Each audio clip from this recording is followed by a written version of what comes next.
Улсаасаач баян нэгэн эрхмийн нэр гэв гэнтэл тодроод гарч ирлээ. Энэ бол сахал эрдэнэлэг.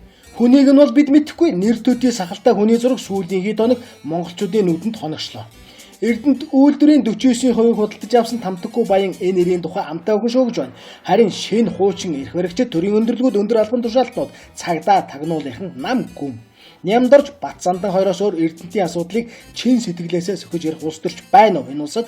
50 жил Монголыг дижээсэн сайлын үнээгээ бид үндсэндээ алдчихад байна. 51%-ийг нь эзэмшдэг Монголын төр гүйцэтгэх захирлаач томилох эрх мэдлэггүй болж улсын төсөвд өгдөг татвар нь хэдэн 10 дахин буурч орлого нь гадагшаа урсаж байгааг нямдарч гишүүн баримтаар нотолсоор байна.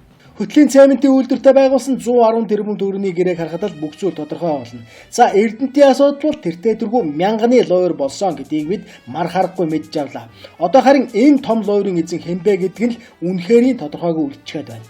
Эрдэнэлэг гэдэг компани захирлыг та нар таних уу? Эсвэл ядаж ийм ганцчны нэрийг ч болтгоо сонсож байсан уу? За бүр болио л доо. Тим лойрчин авилгачийн нэр дуулдаж байсан уу? МСС бол спирт бал бурмыг лойрдож аваад баядсан гэгддэг. Женка Баттулга харин 17 жингэлэг спирт оруулж ирж угаасан мөнгөөрөө талгаж ихэр махын бэксийг худалдаж аваад хөрөнгөцсөн гэх мэтээр Монголын толгой эдэн баячуудын хөрөнгийн хүүсвэрийн талаар тодорхой шуугаан дуйлаан байдаг. Харин сахал эрдэнэлэг гэж сурахгүй ирхэм хаанаасаа гинт гарч ирээд ийм их мөнгөтэй болчихов. Алтан уул олоодохгүй аль эсвэл алтан güцтэй бэрдээр туслуулвуу гэмээр ийм их мөнгийг энэ хүн ханаасаа оруулж ирв.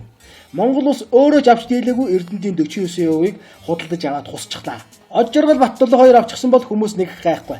Манай хоёр хулгайч ээлж заллангаал туучглаа л гинэлтэй. Гэтэл сахал эрдэнэлэг хэний мөнгөөр авсан бэ гэдэгт л асуудлын гол гогцоо оршоод байгаа юм. Энэ гогцоог хөвөрдөл овоо юм дуулганаа да. Эрдэнэлэг Эрдэнэтийн үйлдвэрээс гадна Худалдаа хөгжлийн банк, Улаанбаатар банк, Дархны төмөрлөгийн үйлдвэр, Хөтлийн цаймент, шохон үйлдвэр, Монгол Рос Цветметийн олон тооны лиценз, дахиад түүн дээрээ томоохон нүүрс алт зэсийн ордын лицензүүдийг сүүлийн хэдхэн жилийн дотор худалдаж авчихад байгаа аж.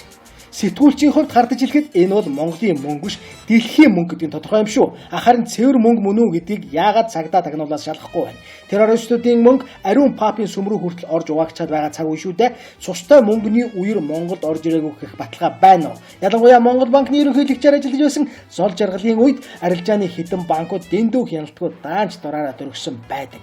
Энэ талаар та нарт ямар нэг хариулт байна уу? Сахал эрдэнэлгийн баруун солгоогүй цацаад байгаа энэ их мөнгнөөс чинь цус өнөрдөхгүй байна гэж хэлээд аль та.